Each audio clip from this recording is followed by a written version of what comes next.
Hello. The film we are now watching isn't just about Cyprus. It's also about the making of a film about Cyprus. You see, the Cyprus Tourism Organization has insisted that we tell you everything about Cyprus in 15 minutes. But because we want to tell you everything and more, we decided that only by getting rid of the usual cinematic tricks, the artificial means, and those well-worked phrases that link one subject to another. In other words, only by ditching the conventional format of a tourist film could we show you plainly and simply all the magic, all the incredible reality of that unique and curious phenomenon we call Cyprus.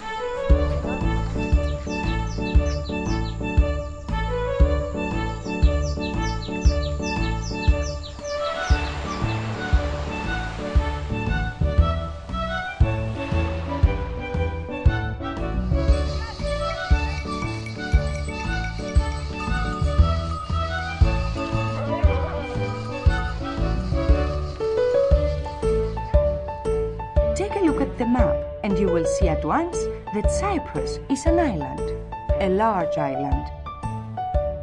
9,000 square kilometers, the third largest in the Mediterranean.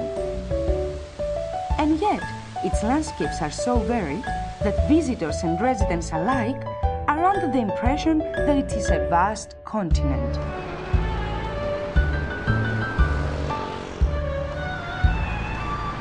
But it's a continent that can be traveled almost completely in just one day. So it's no surprise that the Cypriots used to think, quite rightly, that their island was huge and lay at the very center of the earth.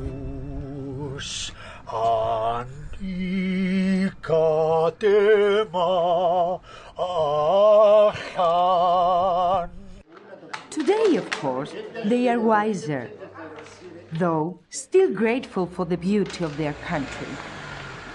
And yet, this uniqueness of Cyprus surely had a hand in shaping the mentality and the cosmopolitan nature of the Cypriots. Hospitable, cheerful, restless, they are always especially delighted to be given the chance to help a foreign visitor.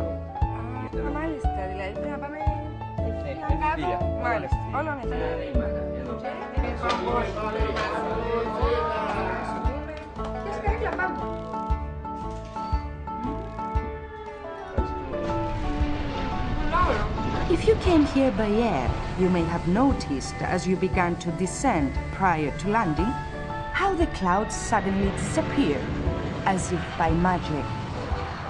Take a look at any European TV weather forecast.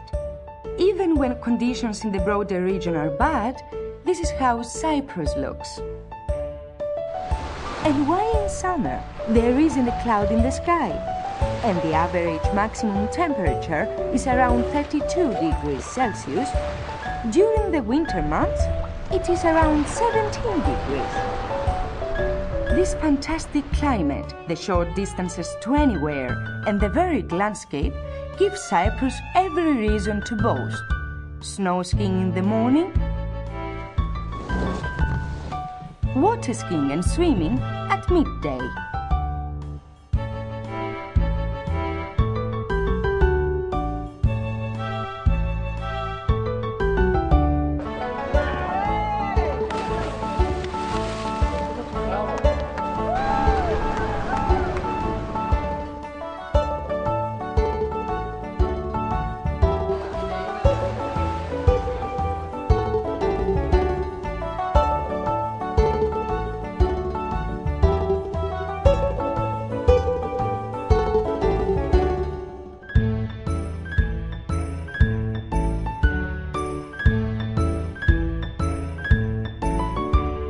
Afterwards, why not try a basic Cypriot pleasure? Green olives and a nice big salad for starters, small red mullet from the waters of Cyprus fried with potatoes as a main course, and ice-cold local beer. Ask for it to be served tsakri. It makes all the difference. All of which brings us to the question of where you should stay. From Polis and Paphos to the west, to Limassol and Larnaca to the south, and Ayanapa and Prodaras to the east, your choice is limitless. You can stay in first-rate 5-star luxury hotels, famous for their location and the service they offer, or in fully furnished self-catering apartments and villas. Then again, you could choose a small, traditional house and live the rustic life firsthand.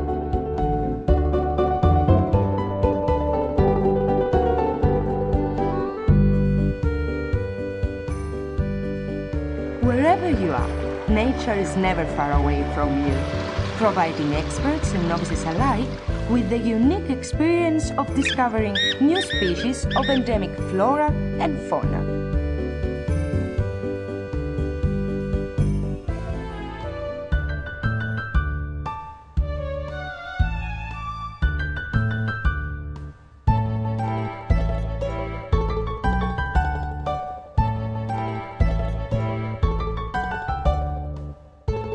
You can also find yourself close to nature by joining an organized walk in one of so many wonderful locations. Or by seeing the island on a bicycle with one of the excursions that never stop all the year round.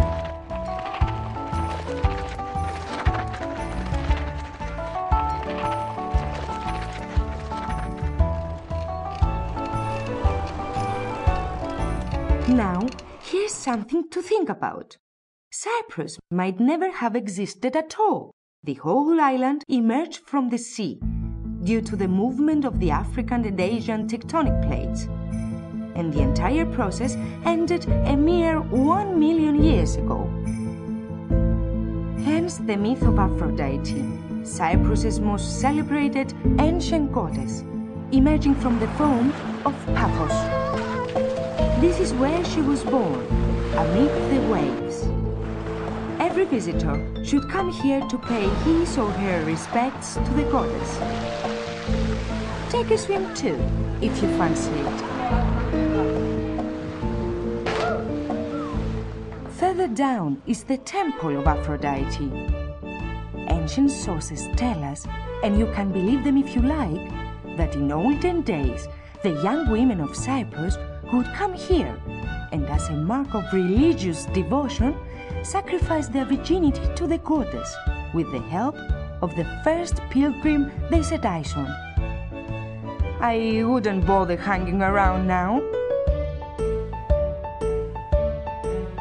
As I said, that sort of thing went on many years ago, in pagan times. Today, the main religion is Christian Orthodox, and the Greek Cypriots still show great devotion and respect not only for their own religion, but for others too. This is the Haram Mosque, one of the most important shrines in the world for Muslim pilgrims. In Cyprus, you will also find practicing Maronites, Catholics, Protestants, and members of other faiths. Whenever there is a drought, by no means unusual in Cyprus, the Greek Cypriots' religious devotion manifests itself in prayers for rain, led by the Archbishop as head of the church.